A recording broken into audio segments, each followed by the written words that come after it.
What's up everybody, and welcome to the channel. In today's video, we're going to take a look at this 2023 Cadillac XT5. It's a sport all-wheel drive. MSRP is about $70,000. We're going to take a full look at this SUV and see what it's like. So first up, of course, let's check out what is going to power this. Engine latch is right there. And then we can pop the hood. So this vehicle is an all-wheel drive model.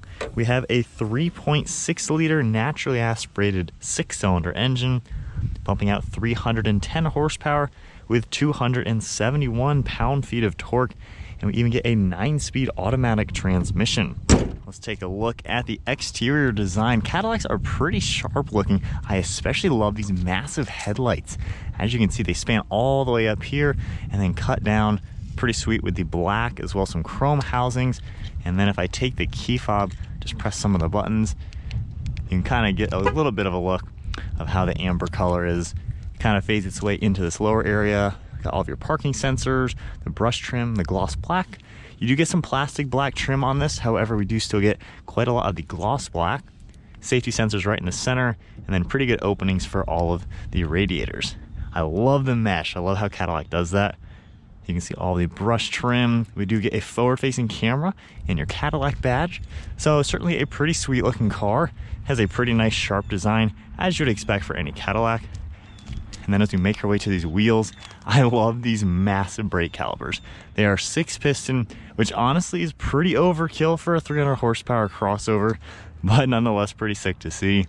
Massive set of wheels with some different colors on them. And you can see the fender flares and everything. Of course, Cadillac badge on the side, body colored, LED turn signal on the side with a side view camera. And I really like this sharp body line. It cuts all the way around. Get blacked out trim, black up top with a panoramic roof. Pretty good proportions. I think Cadillac does a good job making this look pretty sweet. And then as you make your way to the rear end, the taillights kind of match what you saw up front. So they're all blacked out. Really cool design with all the three-dimensional look, and then it's kind of neat looking in the center there. 400 badge, I don't know what that means. It does not indicate all-wheel drive, and it's not like it has 400 horsepower, but that means something, I'm sure. Got a nice brushed aluminum trim piece, got the name as well as all-wheel drive, and then more of the brushed aluminum, a little bit more plastic black on the rear bumper now, but we do get aluminum trim on the exhaust, and then some more gloss black and a reverse light right in the center. So with that said, let's go ahead, double tap the button to open up the trunk area. There is a button on the back underneath the Cadillac logo, and we have a ton of cargo area, as you can see. And I especially love you get these levers, so you can fold them down really easily from the back, which is a really cool design. We can open this up. We've got a lot of storage in here, and then the spare tire. And then we can put this back into place and we get our good cargo cover. So locking that into place and then just tapping the button. Go ahead and close that up. You can see the red flashing on the lights, and then just tapping the button will unlock it and check out the interior. I love this black leather. Very premium, super cool carbon fiber.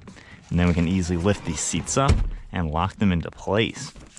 So let's climb back here now.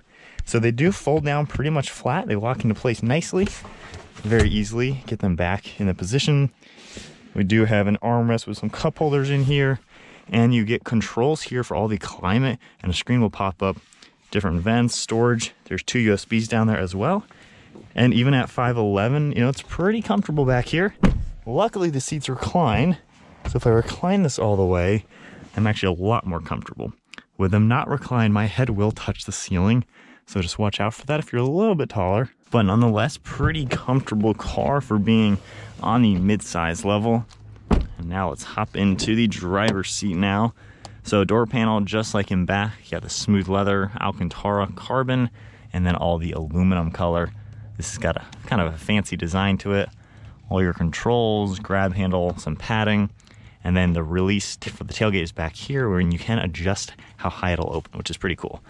Controls on the side of the seat, really nice leather. Like, this genuinely is high quality, very, very nice.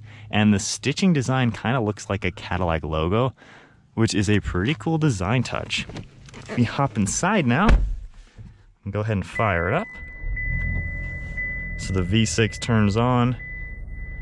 Nothing really changed from 2022. It looks like it's the exact same vehicle, but I love this carbon fiber. It's so cool looking with all the silver trim. We got a heated steering wheel, some safety controls, different controls for the center screen, volume, cruise control settings, and then the paddle shifters are pretty sweet. With these controls, we can go through a few different things in the screen. Pretty basic, as you would expect. Kind of any GM looks like this for the most part. Navigation pops up, phone, night vision, which is like a $2,000 option.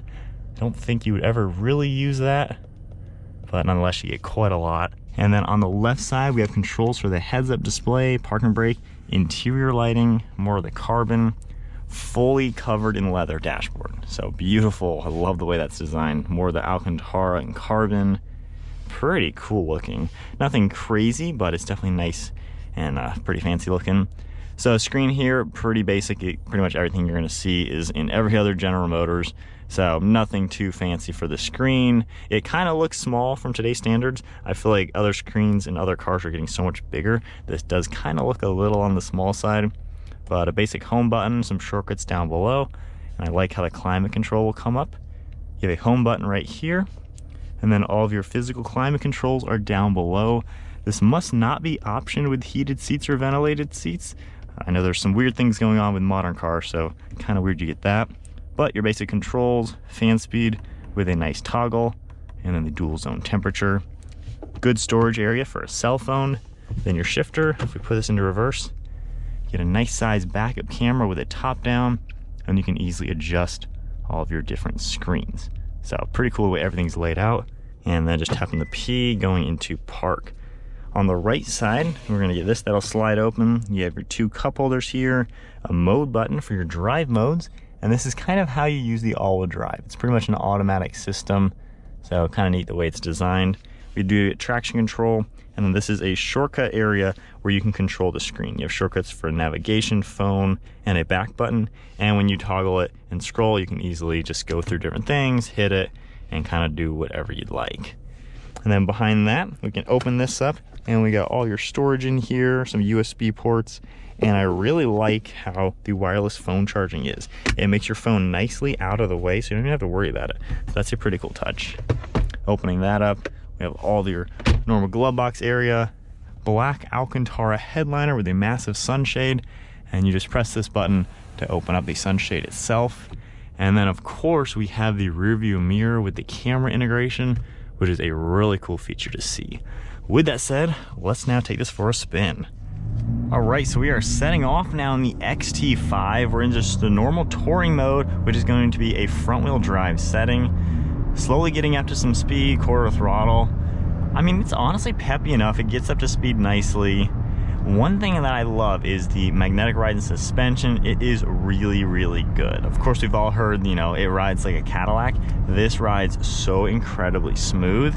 It really is a nice place to be. It is very luxurious. Certainly, like the fit and finish materials you get to touch, and just the ride quality is top notch. Great visibility. Of course, the camera in the back is fantastic for visibility, but you have a lot of glass up in front. Mirrors are pretty large as well, and pretty good view around the back. The C or D pillar, I guess we could call it, the way back corner, is a little hard to see out of, so that's a slight blind spot, but honestly, nonetheless, pretty good overall. Seats are really comfortable as well, pretty easy to get into a good position, and of course you have all the power controls for the steering column as well. So it really is a nice car to drive. $70,000, quite honestly, I think is a little steep. You know, I don't think you need quite a few of the options this has, especially when you look at other $70,000 two-row crossovers. I mean, they have 500 horsepower, like an X3 M or even like an SQ5, which quite isn't that powerful, but I feel like this should have a little bit more power for the price, and I wouldn't spec this with a lot of the options. Like the brakes, they're a little overkill. I mean, you don't need ginormous brakes on a 300 horsepower V6. Other than that though, I think it is a good car. I would just tone it down in options, keep it under 60 grand, and then I think it's a pretty well priced vehicle.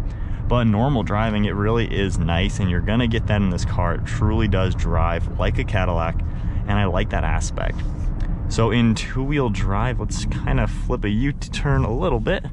Turning radius is pretty decent. It could be a little tighter, I would say.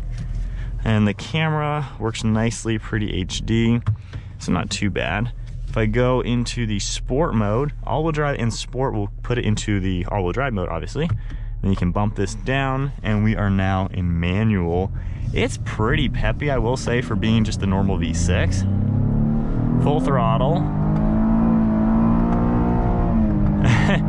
The transmission isn't exactly a performance transmission. You just kind of have to tap it, and it doesn't really shift all too quickly. So it's no performance car, and that's again why I say I think 70 grand's a little bit steep for a naturally aspirated V6. Transmission is not lightning quick. I wouldn't recommend actually driving it like in manual mode. It doesn't really do anything. But normal automatic though, all-wheel drive or front-wheel drive, it is pretty peppy, and it will get you up to speed with no issues. It just doesn't have a performance drivetrain. But as far as normal, comfortable, luxurious driving, which honestly the buyer of this is probably only looking for that, you really do get a pretty good blend and a good enough size to make this a pretty practical, small size crossover with all the luxuries you could really want.